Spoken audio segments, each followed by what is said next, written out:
కానీ ఈ కూటమి ప్రభుత్వం వచ్చిన అన్ని ఉద్యోగాల్లో జగన్మోహన్ రెడ్డి గారు నియమించిన ఉద్యోగాలు మొత్తం తొలగించే విధంగా కూటమి ప్రభుత్వం వ్యవహరిస్తూ ఉంది.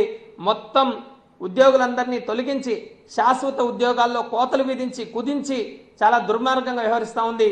9 నెలల కూటమి ప్రభుత్వం పరిపాలనలో చంద్రబాబు పాలనలో కొత్త ఉద్యోగాలు ఇవ్వకుండా నిరుద్యోగులు తమకి అభ్యంతరాలు ఉన్నాయని తెలియజేసినా కానీ మీ అభ్యంతరాలను పరిష్కరిస్తామని చివరి నిమిషం వరకు నాంచి అభ్యర్థులను నమ్మించి మోసం చేసి వాళ్ళ గొంతు కోసిన చరిత్ర ఈరోజు చంద్రబాబు నాయుడుకు ఉంది. గ్రూప్ 2 అభ్యర్థులు 92,250 మంది అభ్యర్థులు ఈరోజు మెయిన్స్కి పరీక్షకి రాయడానికి వెళ్లారు కేంద్రాలకి.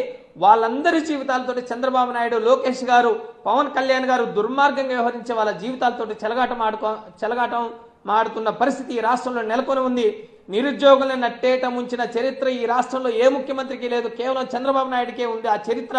ఆ విషయంలో ఆయన PhD చేశాడు, MPhil చేశాడు, డాక్టరేట్ పొందాడు అనేది మేము తెలియజేస్తూ ఇప్పటికైనా నిరుద్యోగులకి ప్రభుత్వం తక్షణమే సమావేశమై ఒక స్పష్టత ఇవ్వాలి. గ్రూప్ 2 అభ్యర్థుల విషయంలో మా ప్రభుత్వం ఇది ఇలా ఫలానా విధంగా మేము చేస్తామని ఒక స్పష్టత ఇచ్చే విధంగా ప్రభుత్వం తక్షణమే ఒక ప్రకటన ఇవ్వాలి.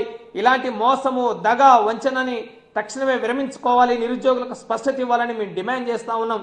లేని పక్షంలో నిరుద్యోగుల తరపున మా వైఎస్ఆర్ విద్యార్థి సంఘం పెద్ద ఎత్తున పోరాడుతుందని ఈ సందర్భంగా హెచ్చరిస్తా ఉన్నాం.